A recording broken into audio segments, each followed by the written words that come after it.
temática. Entonces, estamos a 7 de noviembre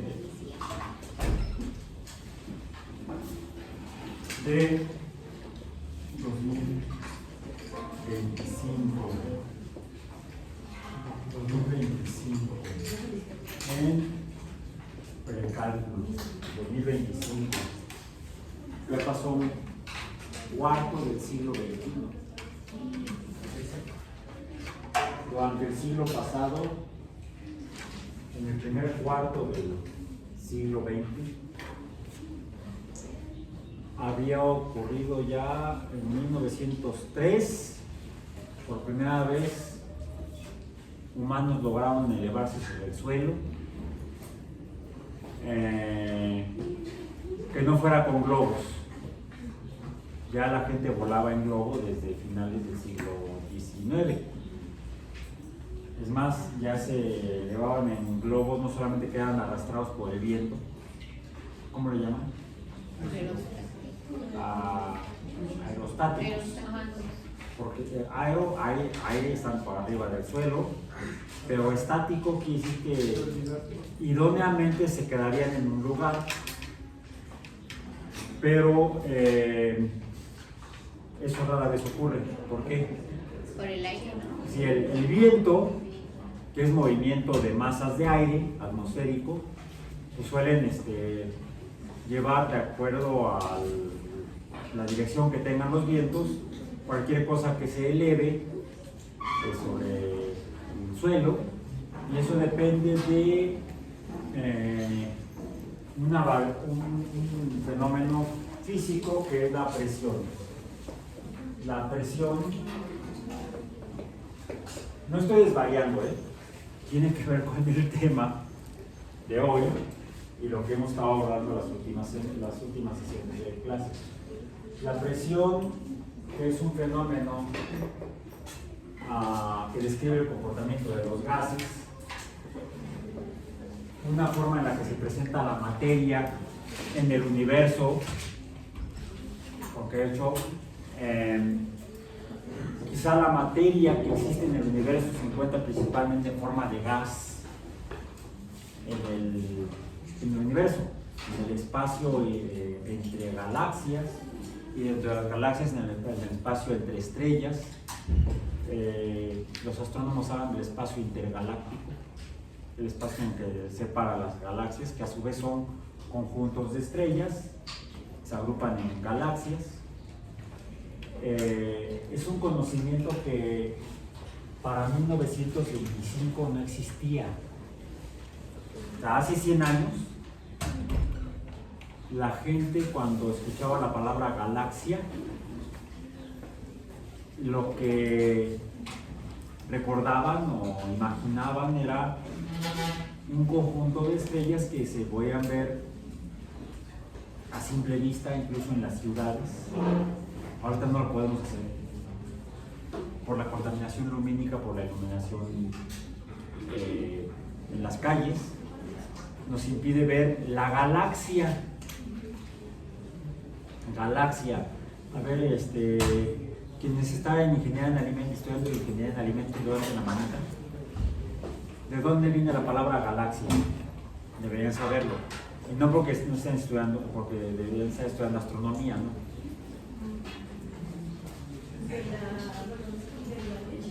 De la leche, ¿sí?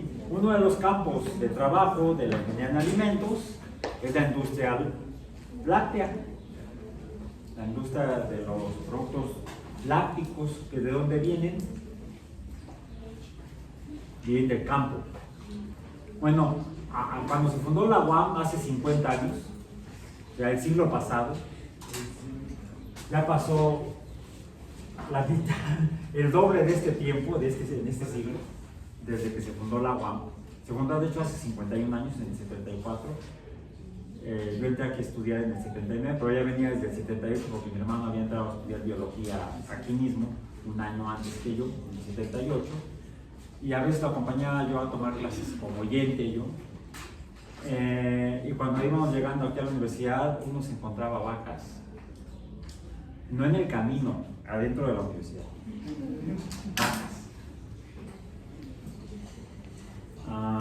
Dicen, no soy yo de las primeras generaciones, primera o segunda generación, pero quienes estudiaron en las primeras generaciones de la universidad no solamente se encontraban las vacas, sino que había que sacarlas de las aulas. Entonces, pero eso ya no ocurre. Entonces, hace 50 años, ¿de dónde viene la leche? Pues de aquí enfrente. Sí, había granjas lecheras aquí alrededor. No sé si por eso se creó aquí la licenciatura en Ingeniería en Alimentos. Fue de las primeras 3 licenciaturas en la División de Ciencias Biológicas y de la Salud. Fue biología, solamente biología, no había hidrobiología como licenciatura. Era una especialización en biología en los últimos años de la licenciatura. Una segunda era Ingeniería Bioquímica Industrial y la tercera era Ingeniería en Alimentos. O sea, Ingeniería en Alimentos ya tiene más de 50 años en la UAM. Entonces, y les digo, antes venía la leche de aquí enfrente, ahora viene del campo, ¿sí? Fuera de la ciudad.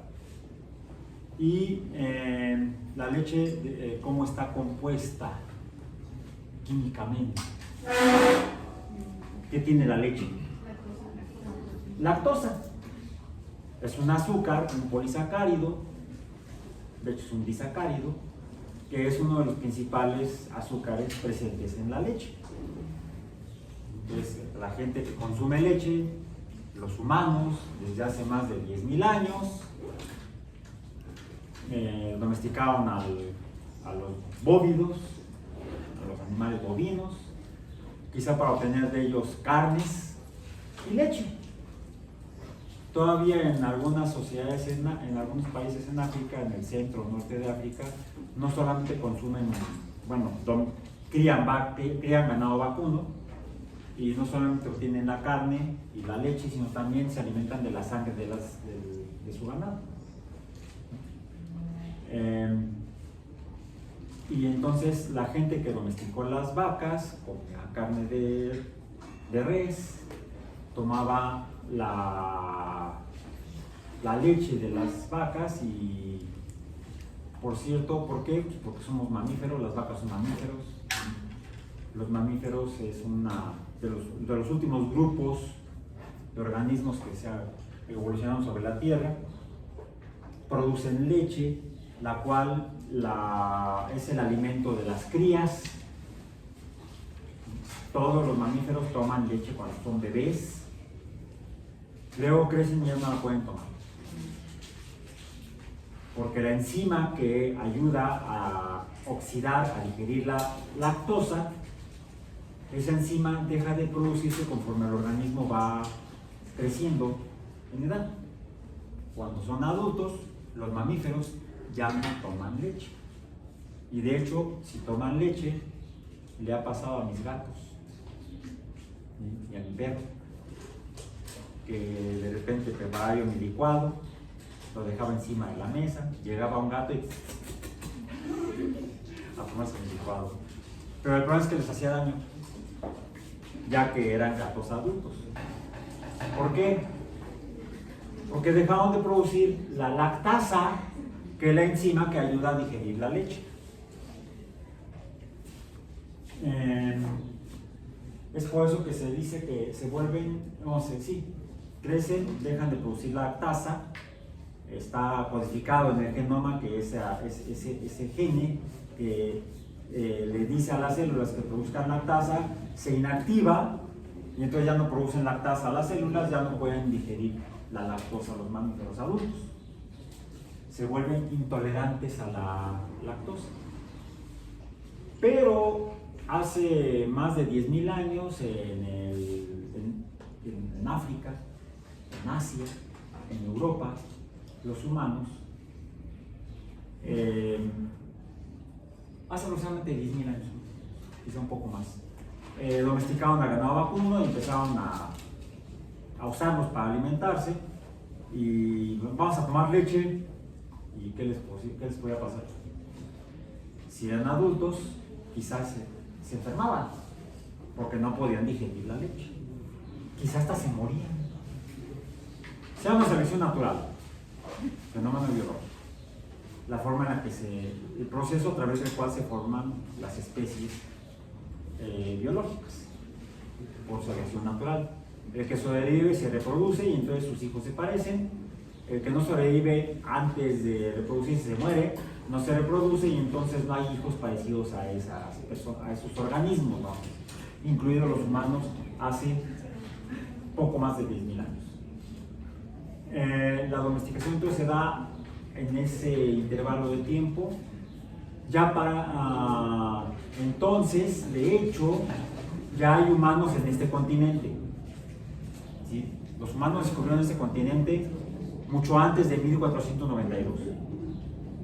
Nada de que llegó él y acabo de descubrir un nuevo continente. No, ya lo habían descubierto otros antes. No era ningún nuevo continente, ya existía y estaba poblado por humanos. Pero los que llegaron aquí llegaron antes de que los humanos domesticaran a los bóvidos y por lo tanto que se nutrían de esos productos, de esos organismos, de los bóvidos, como la leche. Además de que de ese grupo de animales no había en este continente. Había felinos, había cánidos, había diferentes grupos de carnívoros entonces, pero también había diferentes grupos de herbívoros. Había algunos artiodáctilos, algunos ungulados, pero no bóvidos como en Asia y en África principalmente. Entonces, había de esos organismos para que los humanos que llegaron aquí hace más de 10.000 años, hace entre 15 y 20.000 años, según los últimos hallazgos arqueológicos y paleontológicos han sugerido, ¿habría bovinos? No. Cuando los humanos llegaron a ese continente no había bovinos, no se habían habituado a alimentarse y nutrirse de esos productos, y entonces, al ser adultos, no tendrían lactasa, y entonces, si llegaban a tomar algún tipo de lácteo, les haría daño. Entonces, los humanos que evolucionan en este continente no han tenido la mutación que les permita seguir digiriendo la lactosa en la edad adulta. Lo que sí ocurre en Eurasia, donde sobreviven los que son capaces de digerir la leche, son capaces de digerir la lactosa. Bueno, sí, ocurre que hace entre 500 y 1000 años llegan europeos a este continente. Inicialmente fueron los vikingos al norte de América. Eric el Rojo y sus compadres llegaron a la región de Terranova. Se asentaron durante un tiempo, pero no permanecieron, se regresaron a Escandinavia principalmente. No dejaron asentamientos permanentes, se retiraron. Medio milenio después llegan mediterráneos. El mismo Colón era mediterráneo, era ¿de dónde era? De Génova, era genovés, no era formalmente ibérico, pero venía de la región del Mediterráneo en Europa. Van llegando, y ya los que viven y han sobrevivido en Eurasia y África, pues como adultos han tenido la mutación para poder digerir la lactosa. Ergo, se pueden alimentar de leche, y es más, se traen sus vacas. En sus barcos se traen las vacas, las ponen aquí, las crían aquí, y empieza la crianza de ganado vacuno que llega hasta Iztapalapa en 1974, cuando se junta el agua. Esa es la historia de las vacas en el agua, vienen de aquellos tiempos. Ahora ya no hay vacas aquí, vienen del campo, vienen los productos vacunos, bovinos, carnes y leches. Es más, también el cuero para los zapatos, para los cinturones, también se usa cuero de bovino. Bien, todo esto ¿por qué? Porque el comportamiento, lo que sabemos actualmente del comportamiento de moléculas como la lactosa, la sacarosa, los azúcares, que son nuestros nutrientes, Pues se explica mediante la presión, que inicialmente explica el comportamiento de los gases, pero el comportamiento de los gases no solamente explica cómo se comportan entre las galaxias, de hecho se llama así la galaxia de regreso, después de hablar de las vacas. ¿Por qué se llama galaxia? Ok, por la leche. Por su forma, No exactamente. No, sí, se ve como una. Cuando la llegan a ver actualmente, que hace 100 años la gente podía ver claramente la Vía Láctea, la galaxia, la Vía Láctea, el camino de la leche. De ahí viene. De hecho, eran sinónimos. Galaxia y Vía Láctea era lo mismo. Eran dos formas de nombrar a una mancha de luz blancuzca que se ve en el cielo nocturno siempre que no haya contaminación lumínica. Por eso en la Ciudad de México no la podemos ver, ni en la del área conurbada de la Ciudad de México. En la megaurbe no podemos ver la Vía Láctea. Tendríamos que irnos a un lugar donde no haya contaminación lumínica para poder ver la Vía Láctea, pero antes de que hubiera luz artificial, antes de que Tomás Alva Edison inventara el bombillo eléctrico para iluminar, pues las ciudades se iluminaban si acaso con lámparas de gas de petróleo, por ejemplo, y esas una llamita, no hay una velita, pues no contaminaban realmente con luz el cielo nocturno. Actualmente, por ejemplo, si queremos ver, tenemos que irnos a un lugar donde haya poca iluminación pública, por ejemplo. En algún campo, en alguna montaña, podríamos ver la Vía Láctea en la noche. Pero antes la veía, hace 100 años la gente la veía sin ninguna dificultad todavía, porque no tenían las ciudades, aún las ciudades grandes no tenían tal cantidad de iluminación como la tenemos actualmente. Y es un problema actualmente para poder hacer astronomía, estudiar el cielo nocturno y los astros que se ven ahí. Es una bronca. Pero antes era más fácil.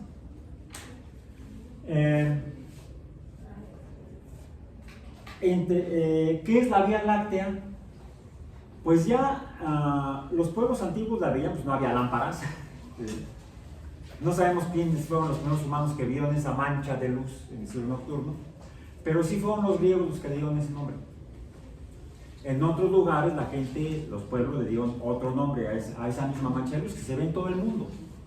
No importa si vives en África, en Australia, en Sudamérica, hace 1000 años o hace 500 años la gente veía esa mancha de luz.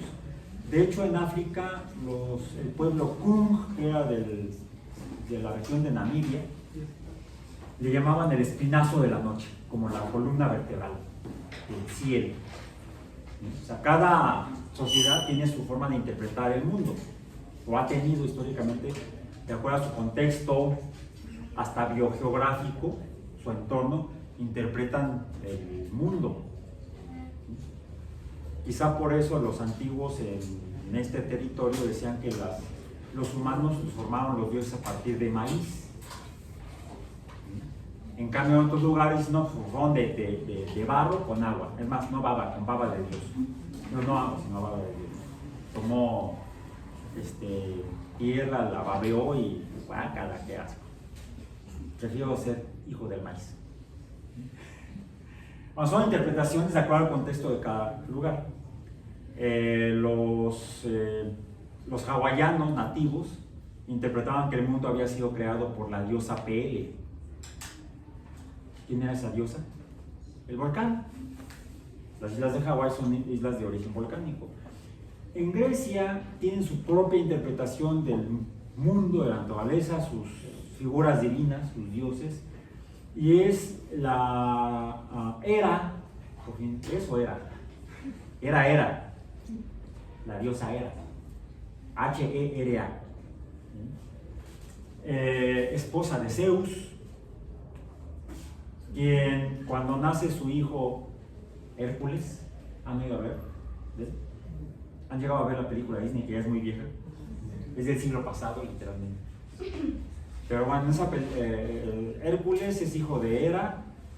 Hera creía que era hijo de ella y de, no sé, está medio chistoso. La tradición griega está bien loca, no sé qué se meterían los dioses griegos. Porque era su hijo, ella suponía que era hijo de ella y de Zeus. pero se entera que no es hijo de ella. ¿Perdón? Ya no entendí. Allá los griegos. Cuando se entera que no es hijo de ella, sino hijo ilegítimo de una mortal con la que había tenido relaciones Zeus. Hera estaba amamantando a Hércules, y cuando se entera que no es su hijo, se lo desprende del pecho. Pobre niño, desde entonces creció traumado, yo creo. Y entonces la leche de Hera se derrama y forma la Vía Láctea. No, la Vía Láctea se ve así porque es un conjunto de estrellas que descubrió Galileo con el telescopio. Vio, no es una mancha de luz, son muchas estrellitas pequeñas, muy juntas, y deben estar muy lejos para que se vean chiquitas, ¿sí? Poco brillantes. Más para acá, después de Galileo, otros astrónomos se dan cuenta que entre las estrellas hay polvo y gas, incluso gas que emite luz, sin llegar a ser estrella. Ese comportamiento de esas gases lo explica la física de gases mediante la ley de los gases. La ley de los gases. ¿La recuerdan? Bueno, la ley de los gases es importante porque no solamente describe cómo se comportan los gases en medio de las estrellas, sino incluso ayuda a entender cómo se comportan no solamente los gases, sino cualquier sustancia mezclada con cualquier otra sustancia. Las mezclas de sustancias, como lo que encontramos adentro de las células o en la leche misma, cada componente, cada azúcar, por ejemplo, la lactosa, la sacarosa, ¿cuál otra?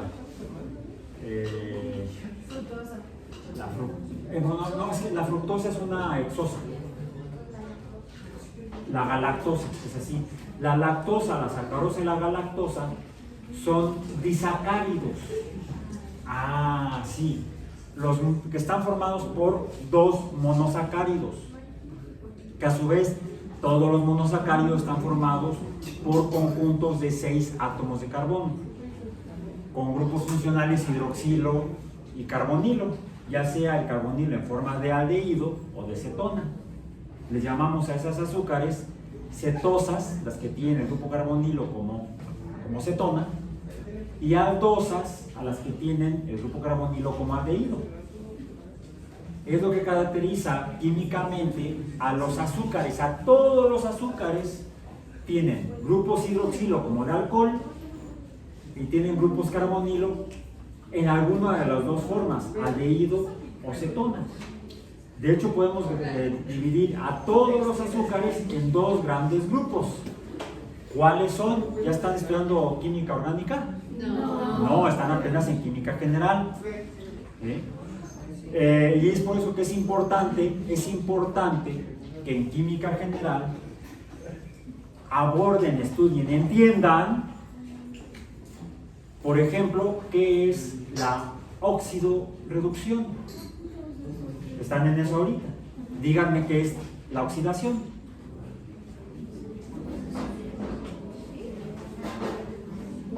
Pues están en eso, pero están no sé en dónde, porque la solución. Las soluciones se describen inicialmente mediante la ley de los gases. La ley de los gases surge de 3 leyes previas más simples, que son la ley de Charles, la ley de Boyle, ojo, Boyle, no la ley del boiler, ese es otro, el cual se comporta de acuerdo a la ley de los gases. Funciona con gas propano o gas natural. Boiler, no, este es Boyle o Boyle. Y la ley de Guy, no Gay, Lussac. ¿Sí? Ya un inglés y creo que 3 franceses. Creo que Boyle era, no me acuerdo si era inglés o era francés. Entre estas 3 se constituye o se construye la ley de los gases. Las leyes de los gases describen cómo se comportan los gases dependiendo de la presión. ¿Qué es presión? ¿Qué es presión? Exactamente. Se describe mediante una función, una ecuación de dos variables. ¿Ve cómo sí tiene que ver todo el rollo que me aventé con lo que estamos viendo en precálculo? La presión es un fenómeno físico que se describe o existe cuando una fuerza física actúa inicialmente de manera simplificada sobre una superficie que se mide su magnitud numérica en la cantidad llamada área. La fuerza a su vez es otra cantidad que se describe matemáticamente dependiendo de qué la produce. La fuerza a qué es igual, la fuerza de dónde viene, cuándo hay fuerzas. Como fenómeno físico. Ya dijiste que la presión existe cuando una fuerza actúa sobre áreas, sobre superficies. ¿Sí? E incluso no se requiere que haya formalmente superficies. O sea, si yo me recargo en el pizarrón, existe una presión de mi parte sobre el área que cubre la palma de mi mano y los dedos sobre el pizarrón. Si el área es mayor, si en lugar de poner una mano pongo dos, aumenta el área, el número de abajo es más grande, la fuerza vendría siendo la misma. ¿Cómo es la presión cuando me apoyo con dos manos a cuando me apoyo con una mano? ¿Son iguales? ¿Cuándo es más grande la presión? ¿Cuando estoy con dos manos o cuando estoy con una mano? Con una mano. Porque entonces el número de abajo es más pequeño y el cociente entonces será más grande.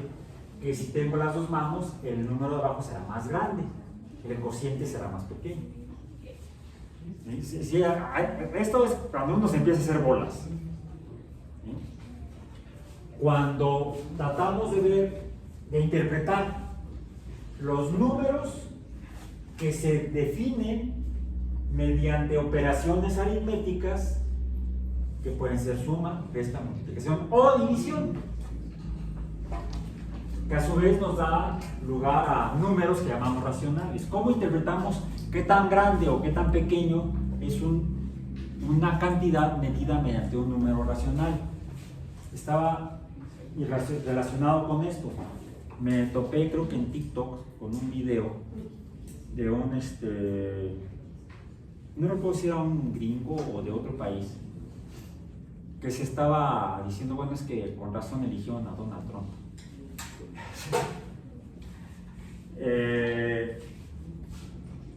Porque preguntándole a la gente allá, les preguntaba ¿qué prefiere? No, ya me acordé. Era una empresa que le quiso hacer competencia a las tiendas de hamburguesas, esas del payaso. Y no lo digo para que no me cobren el anuncio, que me lo cobren a mí, yo deben de pagarme, ¿no? O me vayan a bloquear por violar derechos de autor. Por eso no digo McDonald's.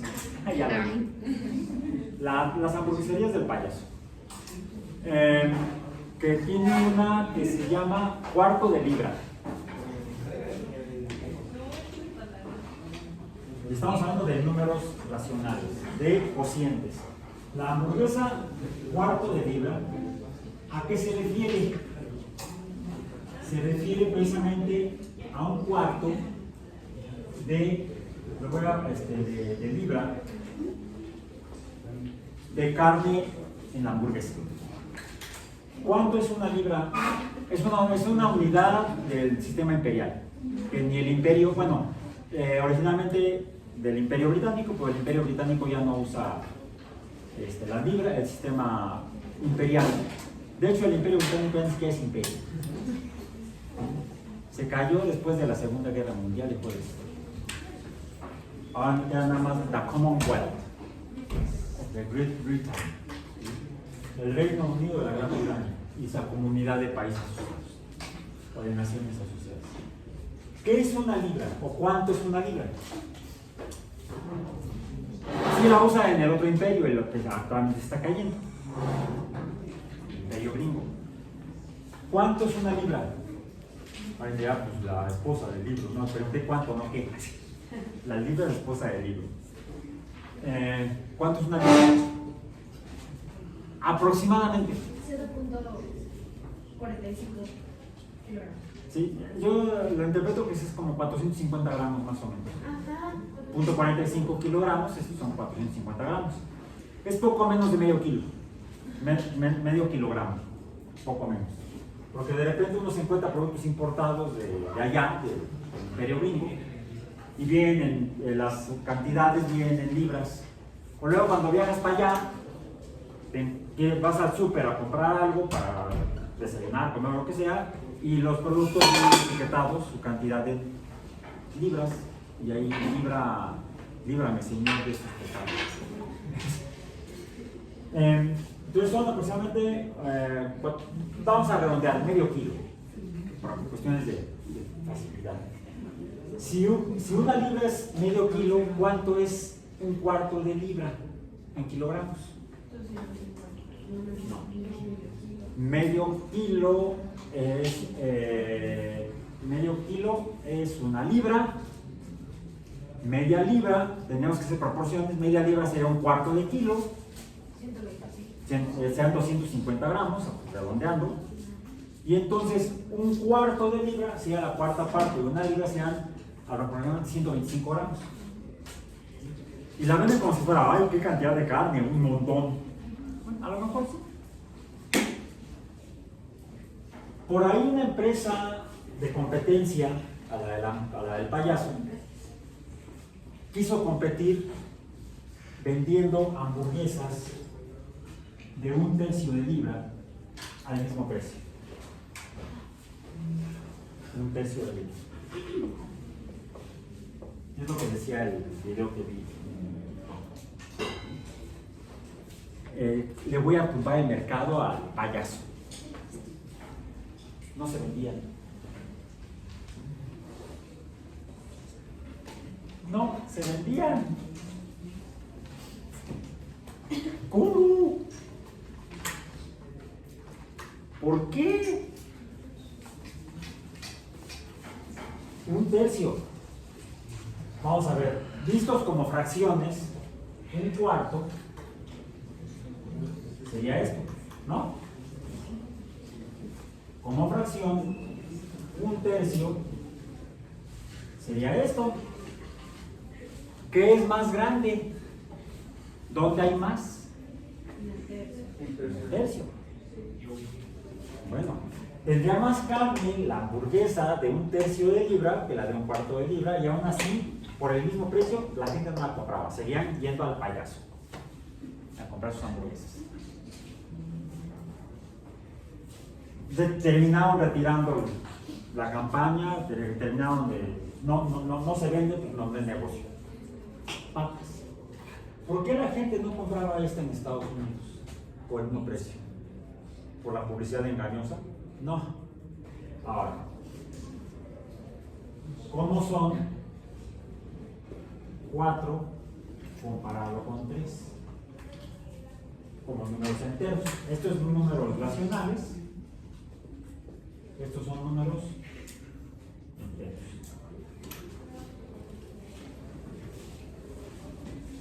En el caso de los números racionales, un tercio es mayor que un cuarto. Como números enteros, 4 es mayor que 3.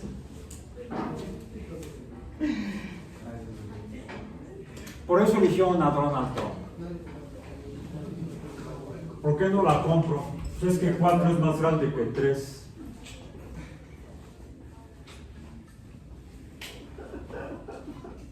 No sabemos si reír, llorar o ponernos a rezar.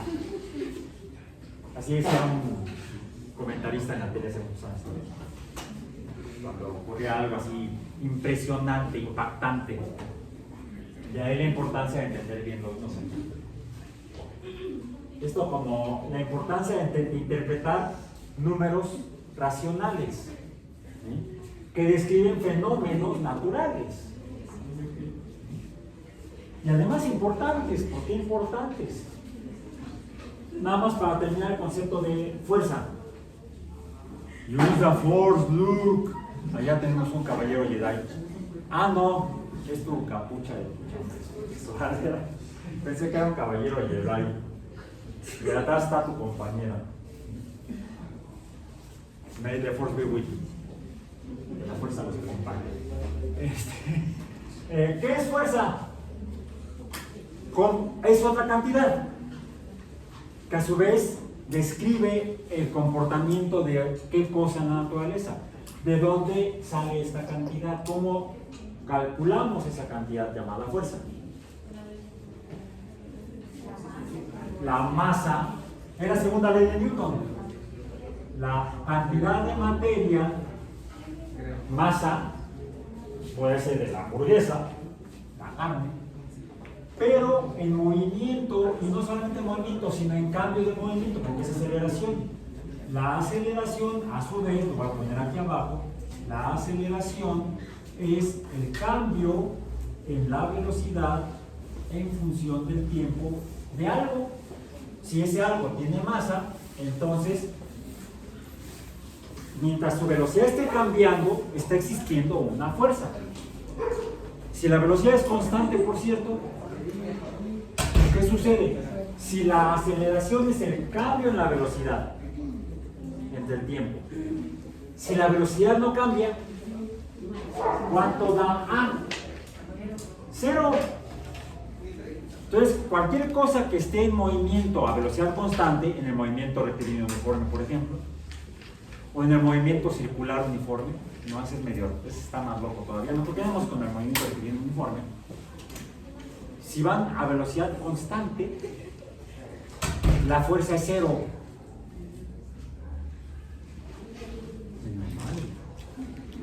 Entonces, porque dicen, hay mucha fuerza, no. Si vas a velocidad constante, la fuerza es cero. Para que exista la fuerza, el número tiene que ser mayor que cero, y eso solamente se da si vas aumentando la velocidad. Es decir, que el cociente sea positivo. Si una masa está en movimiento aumentando su velocidad, entonces estará manifestándose una fuerza, y si es sobre una superficie, habrá una presión. ¿Qué les digo? Por ejemplo, en el espacio interestelar, ¿hay superficies? No. Y sin embargo hay gases que manifiestan presión. Porque en realidad tenemos que entender cómo están hechos los gases. Los gases están hechos por un montón de particulitas de materia, M, que está en movimiento, y ocasionalmente, dependiendo de cuánto gas haya, estarán chocando unos con otros, como cuando uno intenta entrar al metro en hora pico. Ahí la presión será muy grande, porque estás colisionando en cada momento, y cada colisión es un poco de fuerza. Mientras haya más colisiones, habrá mayor fuerza. Si hay mayor fuerza, ¿cómo es el valor de presión? Grande. Entonces, la forma en la que medimos los gases, la unidad en la que medimos los gases, es la unidad de fuerza entre área. La medimos mediante su presión, curiosamente, no mediante su cantidad de materia. Sí, es cierto, la cantidad de materia se manifiesta en la F sobre la A. Es una manera indirecta de medir cuánta materia hay en alguna cosa. Por ejemplo, en algún reactor industrial. Estamos produciendo algo. ¿Cómo sabemos que vamos a tener una cierta cantidad de producto? Pues depende de lo que mida el manómetro. ¿Sí? A ver, el manómetro que está en el tanque del reactor no está midiendo manos, está midiendo presión. ¿Y las unidades cuáles son? Newton sobre metro cuadrado. O dinas sobre centímetro cuadrado, que son cuando es más chiquito. ¿Sí? En lugar de metros, Si son centímetros, si es pequeño el sistema, entonces no medimos en newton, medimos en dinas sobre centímetro cuadrado. Aunque si estamos con estos cuates, ¿en qué unidades lo miden? Como la hamburguesa, en libras sobre pulgada cuadrada. Libra en inglés se llama pound, por eso le llaman a la hamburguesa quarter pounder. ¿Sí la han visto ahí en las hamburgueserías del payaso? Bueno, aquí le ponen cuarto de libra. Yo de repente paso por ellas cuando tengo prisa y voy en carro y busco el automac, entonces ahí me da una quarter pounder y un refresco sin hielo, porque si te lo dan con hielo es pura agua sólida con un chisguete de refresco. Entonces, por cierto, trato de evitar, mejor prefiero pasar a un puesto de garnacha más nutritivo. ¿Sí es más nutritivo? Tienes hasta calcio de la tortilla, del maíz. Bueno, ok. Bueno, entonces, los gases se manifiestan en la materia que conforma los gases, depende de la cantidad de masa, pero se puede medir a través de la presión. Mientras mayor sea la cantidad de gas, mayor será la cantidad de materia, mayor será la masa, pero aprovecho su movimiento para medir a través de la presión. Entonces, yo puedo medir en una mezcla de gases la presión que ejerce cada gas, cada partícula de cada gas. A eso le llamamos presiones parciales. La presión parcial es el movimiento de cada gas diferente. En el caso de la atmósfera de la Tierra, la cantidad de gas, la presión atmosférica depende de la cantidad de los gases que forman a la atmósfera terrestre, que son, el más abundante es el nitrógeno, 70 y tantos %, luego sigue el oxígeno, 20 y tantos %, y un 1% de todo lo demás. Entonces la presión que normalmente medimos, curiosamente, no en newton sobre metro cuadrado, ni dinas sobre centímetro cuadrado, sino en atmósferas. Es un lío la física porque hay 15,000 unidades para medirla. Muchas. Para medir la presión existen los TORs, los bares, las cantinas, no son esos otros bares. Bars se llaman. ¿Sí? Por ejemplo, la presión de una atmósfera es igual a 1013 milibares o 1.013 bars o 760 milímetros de mercurio. Todo eso son números diferentes que están midiendo exactamente la misma cantidad de lo mismo. Entonces, mucho cuidado cuando usan, sobre todo en la industria, o cuando van a campo a medir en hidrobiología, los parámetros físico-químicos del ecosistema, donde hay que medir concentración de sustancias. Por ejemplo, en el cuerpo de agua, donde estamos estudiando y llevando a cabo la investigación, estamos midiendo concentración. ¿Qué es concentración? Lo voy a poner incluso con otro color. ¿Cómo se define la concentración? Lo voy a poner con la letra C. ¿Qué es concentración?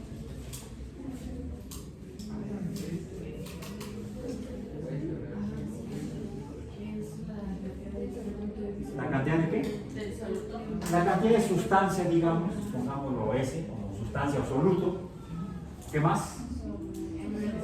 Otro número racional sobre, sí, ya no la superficie, no un sistema de 2 dimensiones, sino de 3 dimensiones, sobre volumen. B mayúscula, por cierto, que es distinto a la B minúscula, que es velocidad, B mayúscula es volumen. Entonces, concentración es la cantidad de sustancia, la cual medimos en qué. La sustancia es la materia que se mide como masa. ¿Cuáles son las unidades de concentración? Entonces, ¿cuál es la unidad de masa? Ya dijimos hace rato. El kilogramo. Bien. La unidad de volumen, metro cúbico. Entonces, la concentración formalmente en física sería kilogramo entre metro cúbico. Pero en sistemas biológicos casi siempre trabajamos con masas más pequeñas, aunque tengamos vacas. Más bien, no trabajamos con la vaca completa, trabajamos con lo que sacamos de la vaca. Entonces las masas son más pequeñas, no vamos a usar kilogramos, tenemos que usar alguna fracción de kilogramo que pueden ser los gramos. Y el espacio que ocupa tridimensional es menor. Pueden ser décimas o centésimas. Si no es metro cúbico, si no es la décima parte, sería decímetro cúbico. Que no es tan común ese, bueno sí, pero no le llamamos así. Un decímetro cúbico o un dm cúbico es igual, y esto pongan mucha atención porque lo van a usar tanto en alimentos como en hidrobiología, es un litro. Ya se acabó, ve al súper y cómprate un decímetro cúbico de leche. No es muy poquito. No, es un litro. Lo podemos visualizar cuando hacemos un cubo de 10 por 10 por 10 centímetros. Bueno, vamos entonces, en lugar de decímetro cúbico, ¿qué podemos usar? El centímetro cúbico. Si el litro es el decímetro cúbico, el centímetro cúbico, ¿a cuánto equivale en litros? En realidad, esto es la centésima parte de un litro, de un metro cúbico. Sí. La milésima parte del metro cúbico sería el centímetro cúbico. Es un mililitro. La milésima parte de un litro es un mililitro. Y un mililitro es un centímetro cúbico. Hay que tener cuidado cuando hacemos proporciones en cantidades cúbicas, es decir, en volúmenes. Porque no hay lineal. Y ya casi llegamos al tema de hoy. Ya me enseñé la palabra lineal. ¿Qué sería en esto lineal? Por ejemplo, el metro mide espacio de una dimensión, ¿sí? Una D. Un metro sería hasta acá, sería más o menos de aquí, como para acá más o menos. Es aproximado, ¿sí? No lo voy a medir exactamente. Acá sería aproximadamente un metro. Si yo mido ahora en vertical para perpendicular a un metro horizontal, esta superficie, ya llegué a la A, ¿cuánto mide esto? Como 2D, dos dimensiones. Si era una superficie, se mide en área. ¿Cuánto mide un cuadrado de un metro por un metro? Un metro cuadrado. Esto sería un metro al cuadrado. Si yo tomo esta superficie y la muevo un metro para acá, ahora tengo 3D, tres dimensiones. ¿Cuál va a ser el volumen de ese cubo de un metro por un metro por un metro? Un metro cúbico. Un metro cúbico. ¿Qué tan grande es el volumen de un metro cúbico medido en litros? ¿Cuánto dijimos que es un litro? Es un cubo. Aquí tendría yo que dibujar un cubo. Eso no es un cubo, es un cuadrado. ¿Sí? Para que sea un cubo yo tendría que, idóneamente, por ejemplo, mover esa superficie de un decímetro cuadrado, moverla hacia adelante, hacia ustedes. Lo estoy haciendo en dos dimensiones y estoy dibujando aquí que me quedó aproximadamente de tamaño. Ese es un cubo de un decímetro, un dm por un dm por un dm. ¿Sí? Cada uno de estos lados mide un decímetro. Un decímetro son 10 centímetros. ¿Sí? Eso es aproximadamente, quizá me quede un poco más grande, como se vería un litro. Nada más que la leche pues, no te lo venden en cubitos, te lo venden en bolímetros rectangulares, por ejemplo, o en cilindros, cuando es de botella. Por ejemplo, un litro de agua, un litro de bebida azucarada, gaseosa, refresco, un litro de leche, cabe en un cubo de 10 por 10 por 10 centímetros o de un decímetro por un decímetro por un decímetro o 0.1 metros por 0.1 metros por 0.1 metros. Y esto es entonces un litro. ¿Cuántos litros hay en un metro cúbico? ¿Cuántos litros, cuántos de estos podrán poner a lo largo de un lado? Pues 10, ¿no? Hay 10 para acá. 10. Ahora, ¿cuántos de esos cubitos puedo poner hacia abajo? Otros 10. 10 por 10. ¿Cuántos habría sobre una superficie? ¿Cuántos cubos de un litro habría? Habría 100 cubos de un litro. Habría 100 litros. Ahora, si ahora pongo 10 para acá y lo lleno, hay 1000 litros en un metro cúbico. Son un montón. Bueno, si los amontono, son un montón. Entonces, en esto, en cuanto a litros, en un metro cúbico hay 1000 litros. Ahora, hablamos que cuando trabajamos con cantidades pequeñas, ya sean alimentos o en biología en general, en neurobiología, con frecuencia tenemos que trabajar con cantidades menores, con mililitros. ¿Cuánto es un mililitro? Un mililitro lo obtengo cuando un decímetro a su vez lo divido en 10 partes iguales. 10. O sea, en 10 centímetros.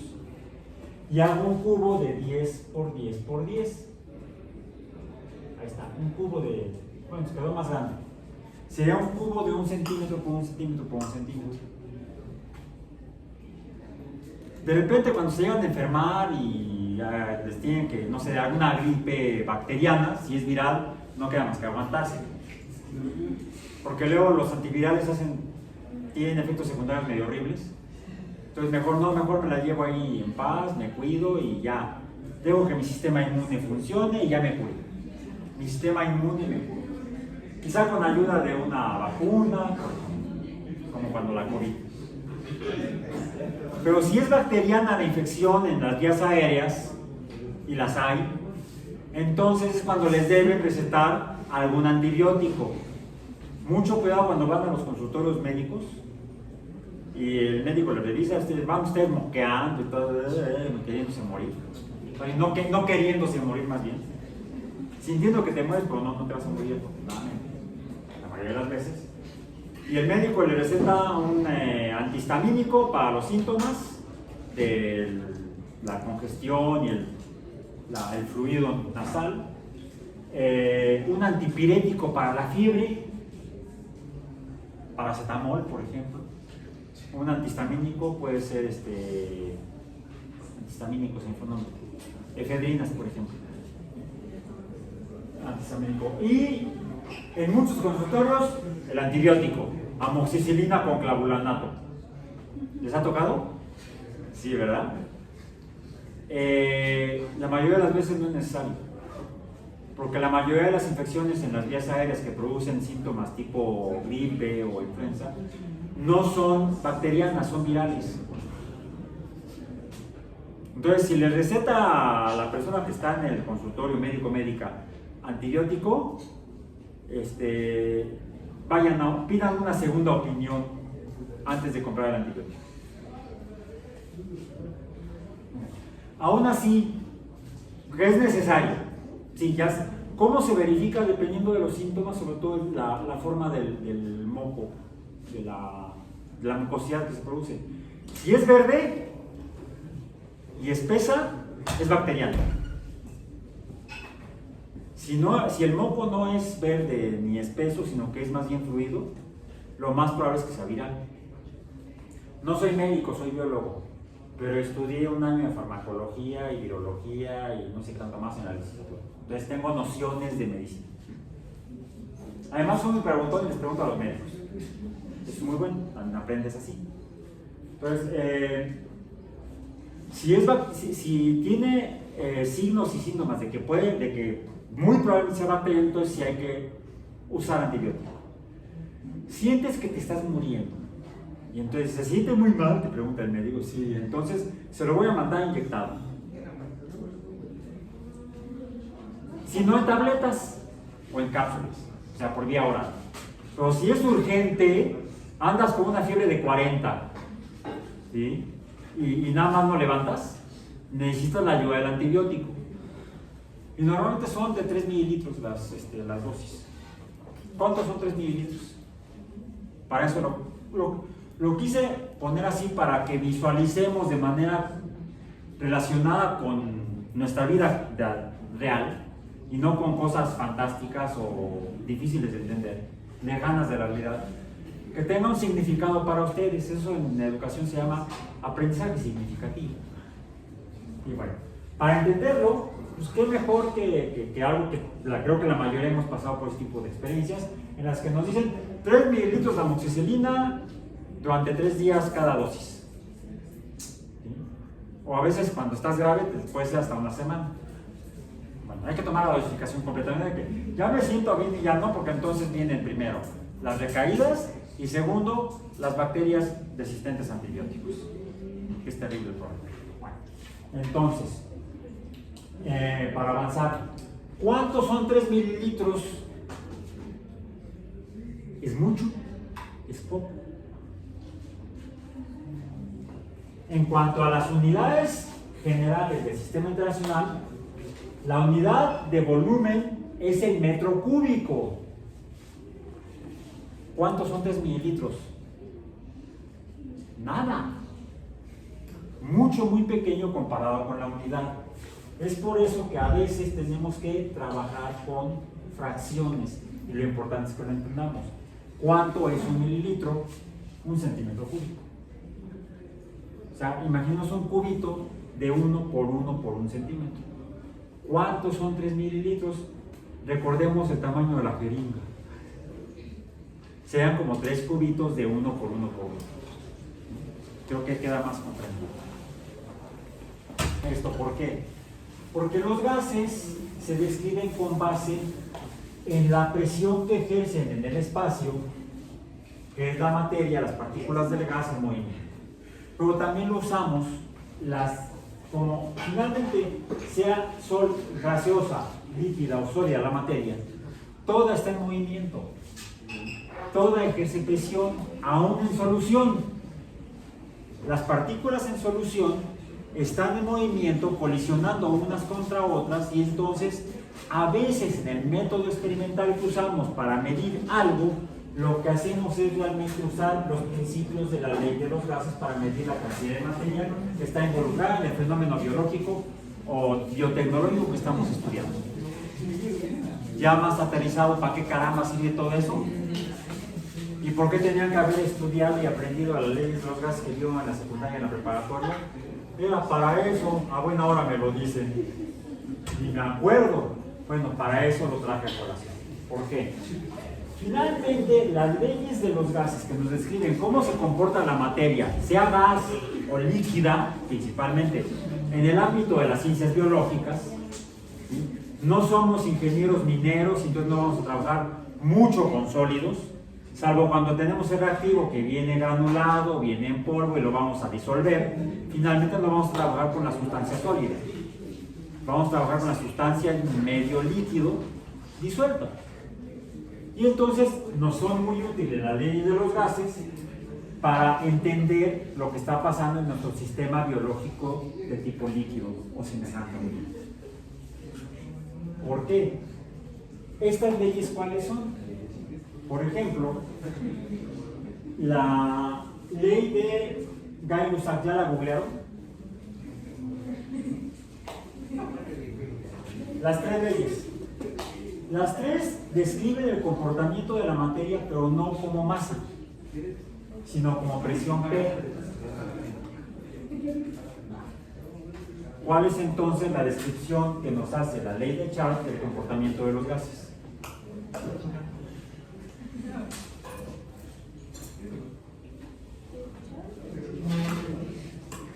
A ver, mi profesor que la clase es una de cálculo, estamos en física. La física de veras se describe mediante ecuaciones. ¿Cuál es la ecuación de la ley de Charles? Volumen, no velocidad. Es V mayúscula, no V minúscula. Es volumen 1 Sobre temperatura. sobre. Eso es una relación fraccionaria o numeracional sobre temperatura. Temperatura 1 igual a volumen 2 Volumen 2 sobre temperatura temperatura 2. 2. Nos describe cómo cambia el volumen de un gas o de un soluto cuando cambia la temperatura. O sea, por 1 y por 2 podemos considerarlo dos momentos del proceso correspondiente. Por ejemplo, en los reactores donde se generan productos en la industria química o alimenticia o bioquímica o de medicamentos, de fármacos, se produce, la sustancia está en movimiento dentro del reactor y ocupan un volumen determinado. Si el sistema fuera como en un globo, donde el volumen puede cambiar, entonces lo que nos describe es si aumenta el movimiento, que el movimiento es calor, las cosas cuando se mueven generan calor, y el calor lo medimos mediante la temperatura. Son dos cantidades distintas que están muy relacionadas, no son iguales, no son lo mismo, porque el calor depende de la cantidad de materia que es en movimiento. Si es mucha materia en movimiento, entonces tendrá una gran cantidad de calor y mediremos una temperatura grande. Si de esa cantidad de materia la separamos de 1 metro cúbico, tomamos 1 litro, va a haber cuánto menos materia con la misma cantidad de movimiento. Pero el calor depende no solamente del movimiento, sino de la cantidad de materia que está en movimiento. Entonces, si tomamos de un gas o de un soluto en un recipiente que está en movimiento, el soluto tendrá una temperatura, tendrá una cantidad de calor proporcionada al volumen, al tamaño, y por lo tanto la cantidad de soluto que hay. Tomo una muestra de 1 litro, al ser, y esto es importante que entiendan la diferencia, entonces por favor no se distraigan más de lo necesario. Si tomo menos, si lo que tengo es menos, tendré menos soluto, menos materia, pero con la misma cantidad de movimiento, aunque tenga la misma cantidad de movimiento, al ser menor la cantidad de materia, entonces la cantidad de calor será menor. Mismo movimiento, pero menor cantidad de materia. Sin embargo, si en el tanque grandote de 1 metro cúbico, de 1000 litros, mido una temperatura de, por ejemplo, el yogur se cultiva a como a 51 grados, más o menos, así está calientito. No, creo que es menos, supongamos que es a 45, no, mentira, es 42, 43 grados para la producción de yogur.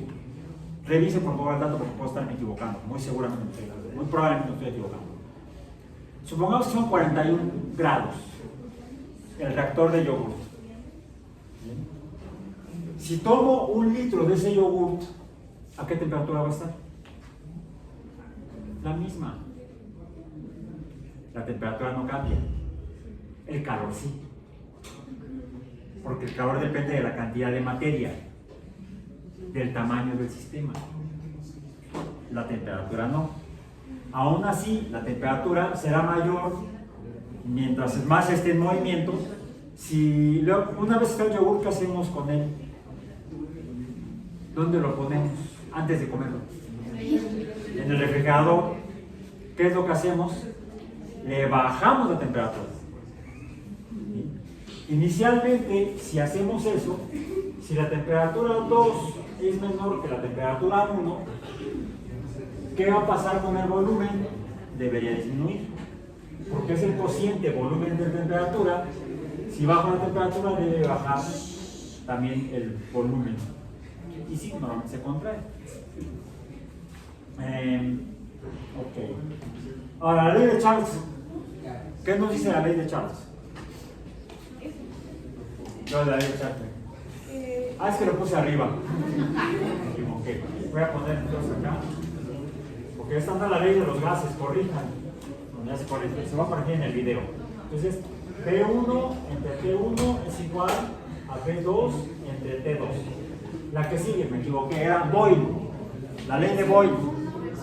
¿Cuál? La presión, ahora estamos hablando de presión 1 por no cociente.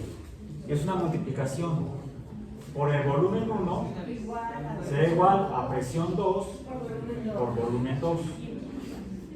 Es decir, si la cantidad de muestra que tomamos es menor, ¿qué va a pasar? Con el volumen va a disminuir. O al contrario, tomo un volumen grandote, de ese tomo uno pequeño, la presión va a ser menor. ¿Por qué? Porque la cantidad de materia es menor. Bien. Por eso es que cuando uno trabaja con gases específicamente, la cantidad de materia la mide uno por presión. ¿Quién anda en bicicleta? ¿No? ¿Nadie anda en bicicleta? ¿No? ¿Sí? ¿Andas en bicicleta? ¿Cómo sabes que las llantas están como debe estar para que puedas moverte bien en la bicicleta? Que deben estar como duras, ¿no? Porque ¿Y por qué están duras? Por el aire. Porque le pones ahí. ¿Y cómo lo mides? Con un manómetro para medir la presión. Y será mayor la cantidad de gas en la llanta y rodará mejor la bicicleta si la presión es mayor, si tiene más aire, si tiene más gas. Si disminuye la cantidad de gas, pues disminuye la presión y la llanta se aplasta y te va a costar más trabajo hacerla rodar. Y funciona igual, por ejemplo, en los balones de básquet. Igual, si el balón se va desinflando, rebota menos, Sí. porque tiene menos aire, porque el gas está ejerciendo menos presión sobre la superficie del balón por dentro. Entonces, para que el balón rebote bien, necesitamos que la presión que ejerza contra las paredes sea la suficiente para que se comporte como si fuera un balón duro. Por eso cuando estás ahí, estás jugando básquetbol, te distraes y te mandan el pase, ¡pah! Duele el balonazo. Se han tocado balonazos en la cara. Sí me llegaba a tocar y ¡ay, duele! Porque es casi como una piedra. Se comporta la superficie del balón como si fuera un sólido, a pesar de que está lleno de gas. La ley de Gay-Lussac, la tercera, ¿cuál es? Presión 1. ¿Cuál? Presión 1 Presión 1 sobre temperatura sobre la temperatura 1 es igual a presión 2 a la presión 2 sobre temperatura sobre la 2. temperatura 2. Y de estas tres, ¿se fijan? Dos relacionan presión con temperatura. Y la presión, pero con el volumen, dos usan presión. La tercera no usa presión, no define con base en la presión, sino con el espacio tridimensional que ocupa el gas, que es la ley de Charles. Lo relaciona con la temperatura. Las tres leyes las podemos juntar. ¿En qué forma?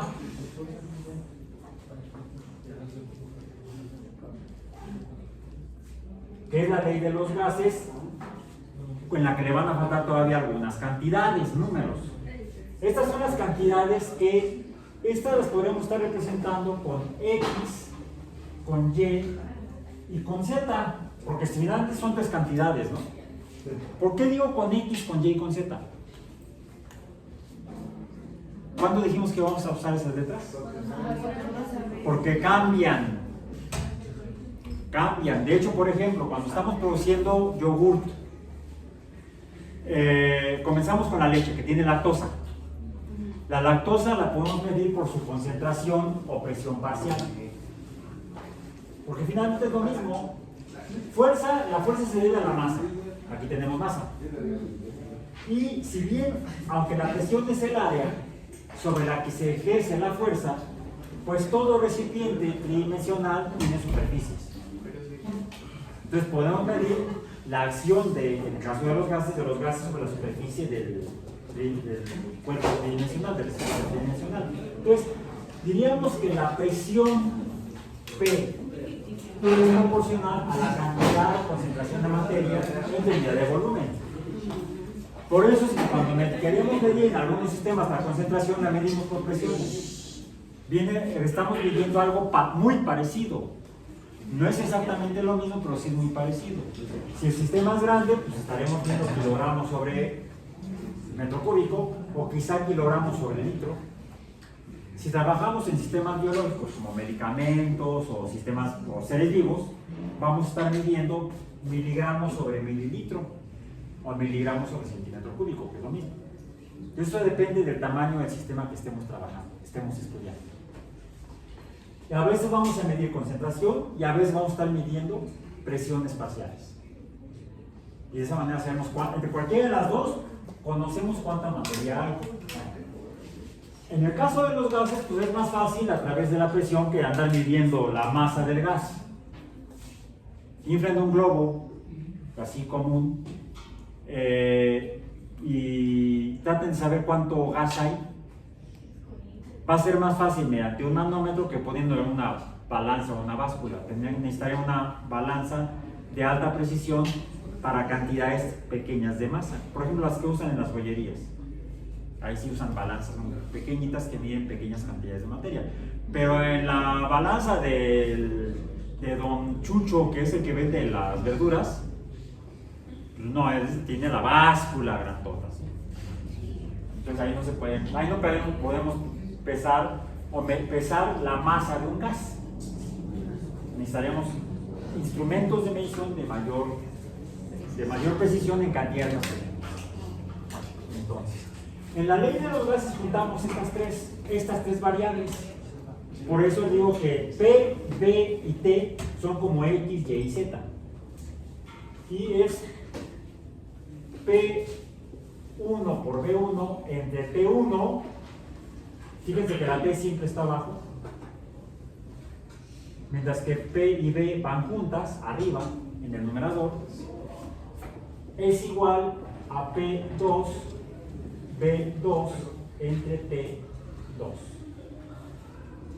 Ahora, quedémonos con solamente un componente, un gas. Tenemos P, B entre T. Y esto va a ser igual a una cantidad. Bien. Pongámoslo igual a Y. Bien. Podríamos quizá entonces simplificar la ecuación. Lo que hay de un lado es igual a lo que hay del otro. Y podemos entonces conocer la temperatura de un sistema mediante la medición de la presión y el volumen de lo que tenga ese sistema. Por supuesto, aquí vamos a tener una Y. Y esta Y, a su vez, estaría conformada por dos cantidades que en este caso, en el caso de los gases, son constantes. Diríamos que serían como A y B. A y B son la cantidad de materia específicamente que nos interesa de cada sustancia, y a esa la representamos con la letra N, que es el número de moles. Están llevando química, ¿qué es la mol? La cantidad de sustancia, es decir, la cantidad de cada compuesto químico que nos interesa. Por ejemplo, en una muestra de leche, la cantidad de lactosa la podemos medir por la cantidad de moles, M, la masa en moles, entre el volumen en el que se encuentra. ¿Cuántas moles de lactosa hay? Necesitamos conocer el peso molecular de la lactosa, que es un disacárido. Mencionamos hace rato la fructosa. Otro disacárido que es el más usado en la vida cotidiana es la sacarosa. La sacarosa, como la lactosa, es un disacárido, es que sí está formado por dos hexosas, dos azúcares de 6 carbonos. Por lo tanto, la sacarosa, ¿cuántos carbonos tiene? 12. Pero lo que distingue, o en lo que se diferencia la sacarosa de la lactosa, de la galactosa, etcétera, etcétera, la maltosa es otra, creo, es el tipo de monosacáridos que están unidos formando el disacárido. Monosacáridos son azúcares de 6 carbonos, como la glucosa y la fructosa, que esas son de las que depende el que una célula funcione bien o no. ¿Sí? En una célula tenemos aquí el núcleo, tenemos acá las mitocondrias, tenemos un montón de organelos. ¿Qué necesita la célula para vivir? Carbono. ¿Y de dónde toma el carbono? ¿No te vas a esperar a comer un pedazo de carbono? ¿No? Aunque te lo traiga Santa Cruz. Porque te portaste mal.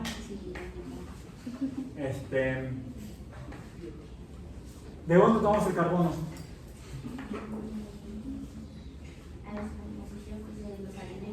Sí, pero ¿de cuáles? ¿Qué tienen los alimentos? Carbohidratos, ¿como cuáles?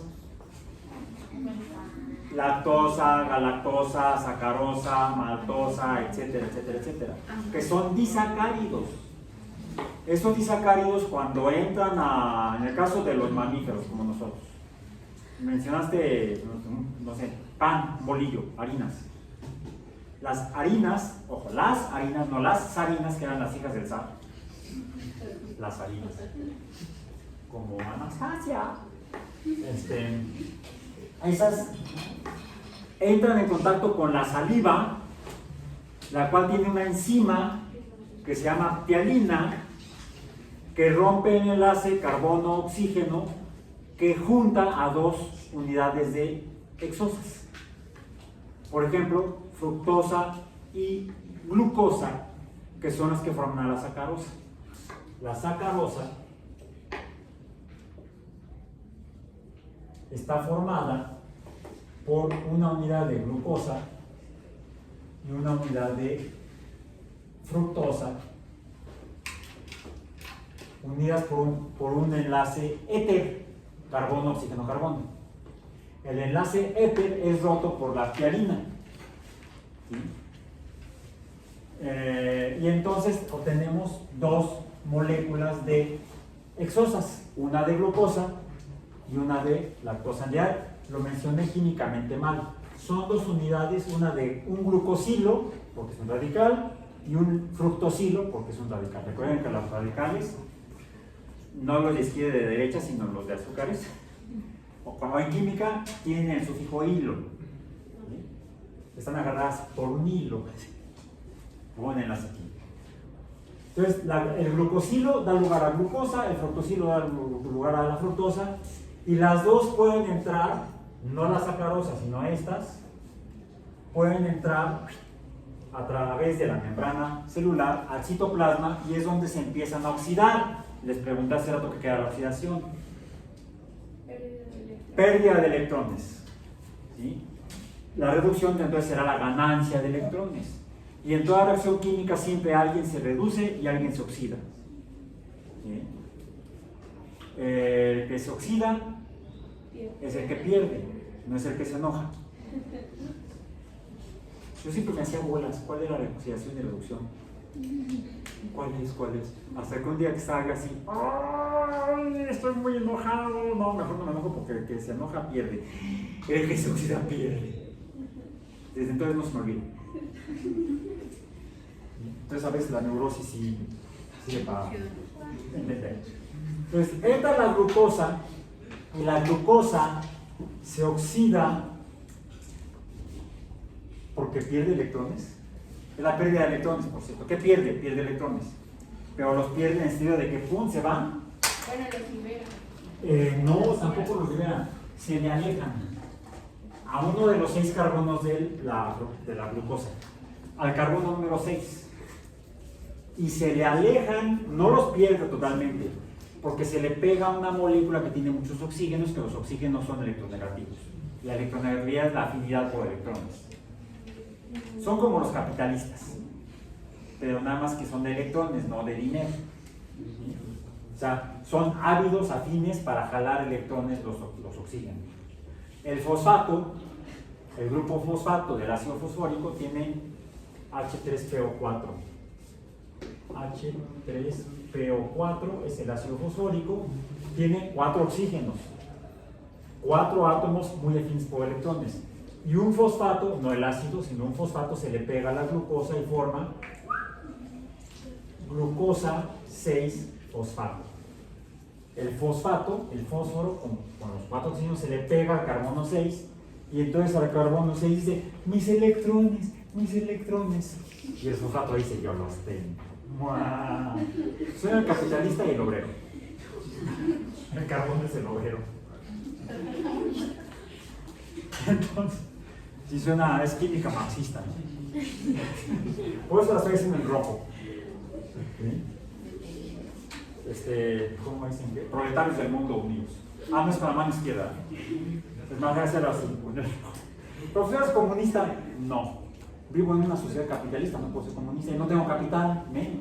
Entonces no soy ni capitalista ni comunista, soy un pobrecito universitario. Antes era el estudiante de posgrado. El fósforo le jala electrones al carbono 6 y entonces se está oxidando, mientras que el fósforo se está reduciendo. Siempre que alguien se oxida, otro se reduce. Y esto sucede aquí adentro en el citoplasma, en una cadena de reacciones químicas donde el siguiente paso es que la molécula de glucosa, la glucosa es una aldosa y la fructosa es una cetosa. Agrupa a una cetona y un aldehído. Las cetonas están más oxidadas que los aldehídos. Entonces, la glucosa está menos oxidada que la fructosa. ¿Y cuál es el siguiente paso de oxidación? Para terminar esta parte, pues que la glucosa cambia su estructura a fructosa con el mismo fosfato pegado en el carbono 6. Por eso es que el carbono 6 se oxida más porque se le alejan más sus electrones, no solamente por el grupo fosfato, sino porque ahora el grupo carbonilo ha cambiado y entonces le jala todavía más los electrones al carbono 6.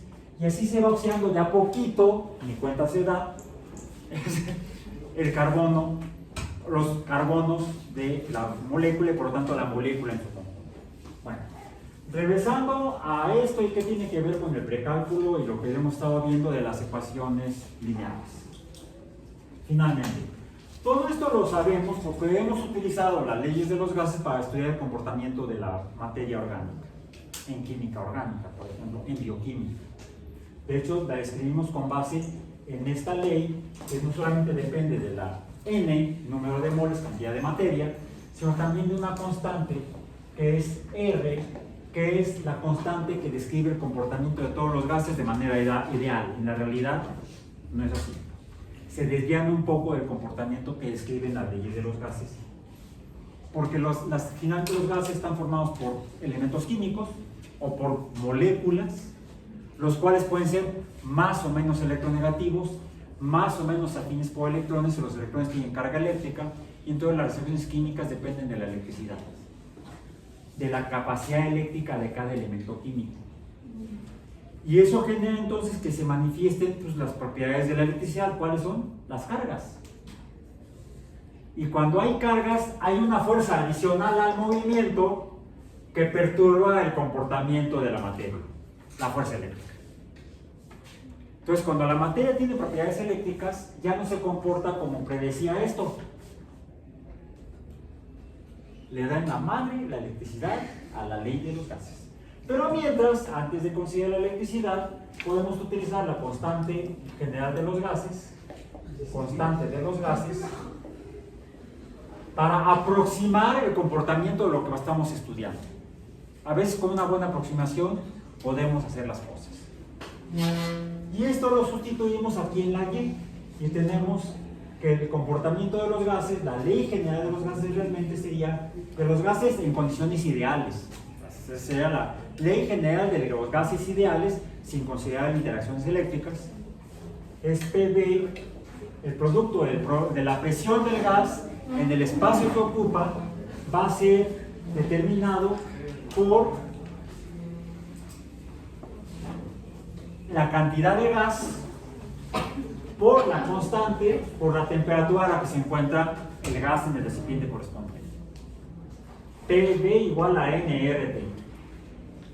Y eso se usa hasta para la pólvora con la que funcionan, por ejemplo, las balas en los fusiles, como el de Pancho Villa.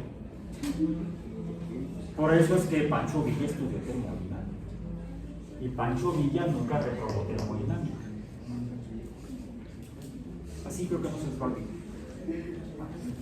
Todo esto porque finalmente hemos estado estudiando ecuaciones lineales. Esto lo describen, por ejemplo, tenemos relaciones entre cantidades. Principalmente la ley de Boyle, ya no la de Charles ni a la de Lusac. Podemos hacer ver cómo cambian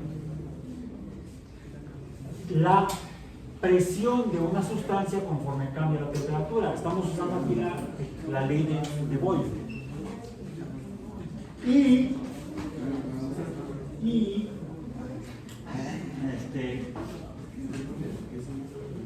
Cada sustancia puede ser descrita, sus cambios de estado, dependiendo de la temperatura y la presión. Por ejemplo, al aumentar la temperatura del agua, ¿qué sucede? Las moléculas se mueven. ¿Y qué sucede? Si la temperatura aumenta mucho, lo que sería agua sólida, hielo. La temperatura está aquí, vamos a decir, 0 grados Celsius. Temperatura en grados Celsius. La presión en la atmósfera, vamos a decir. A la presión de una atmósfera, 0 grados Celsius, aquí cambia la forma de la ecuación o de la línea de la ecuación de P igual, más bien, P proporcional a T. Eso sería 1 entre T, ¿no? Sí, ¿dónde está? No, sí, tiene que pasar T al otro lado si esto es igual a 0. Puedo entonces dejar P de un lado y T del otro. P de un lado y T del otro. ¿Sí? Bueno, entonces, cuando llega a 0, es tal aquí sería menos de 0. Por debajo de 0, aquí vamos a tener un sólido. A presión baja, temperatura baja. ¿Qué pasa cuando aumenta la temperatura arriba de 0? Se funde. Y entonces empieza a cambiar la presión y la temperatura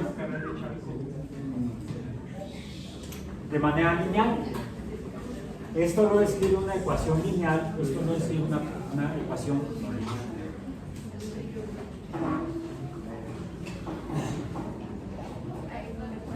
Okay.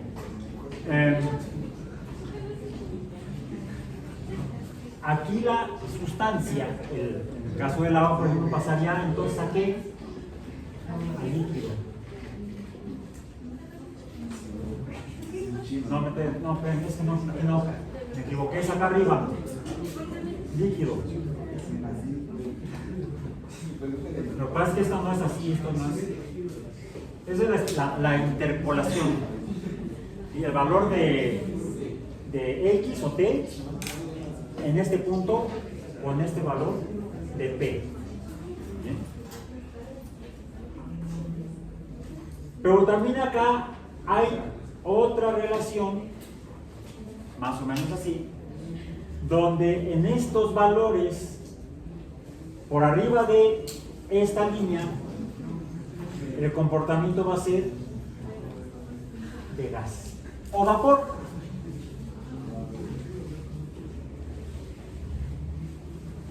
Pues, la relación entre estos tres estados de la materia, de cualquier materia, incluso la sacarosa se puede, son cristales, ¿no? Blancos, sólidos. ¿Han tenido la necesidad, no sé si ustedes o en casa, o ayudar a alguien a preparar algún postre, Sí. algo de repostería? Y dice la receta que hay que fundir el azúcar. Sí. La ponen en un recipiente, una cuchara, a veces poco con una cuchara, la ponen en la hornilla y ¿qué sucede? Se derrite. Pasa de sólido a líquido. Cada sustancia tiene su propio diagrama que describe mediante ecuaciones lineales o ecuaciones no lineales los cambios, en este caso, del estado físico de la materia. Entonces, una forma en la que podemos distinguir sustancias distintas es obteniendo sus ecuaciones, la forma de la ecuación y los valores en los cuales se dan estos cambios. Hay un punto en el cual dos funciones se cruzan. Aquí una función lineal, aquí una función no lineal. En realidad son tres, ¿sí? Pero aquí hablando de estas dos se cruzan en este punto. Y este punto equivale al ejercicio que hicimos ayer en clase. Ayer no, sí, ayer, ¿verdad? Sí, ayer, ¿verdad? Donde resolvimos dos ecuaciones, que en este caso eran lineales, Sí. en la cual cada una de ellas van a tener un valor común. Y en este caso es el determinante. Determinante. El valor determinante donde ambas líneas se cruzan. Vimos de hecho el método del determinante para poder resolver ecuaciones simultáneas lineales. No son los únicos. Revisen, les voy a compartir en el sitio también, además de las imágenes que me quedan pendientes, los métodos de solución de ecuaciones lineales en particular. Esto es aplicable para ecuaciones lineales, no para ecuaciones no lineales. Son, en general, ¿cuáles son los tres métodos de solución de ecuaciones lineales? Uno es la igualación, otro es la reducción y otro es la sustitución y el último es la graficación. Vamos a revisarlo rápidamente el próximo martes. Por hoy terminamos después de estas aplicaciones de lo que hemos estado viendo de aritmética y álgebra. Hoy terminamos.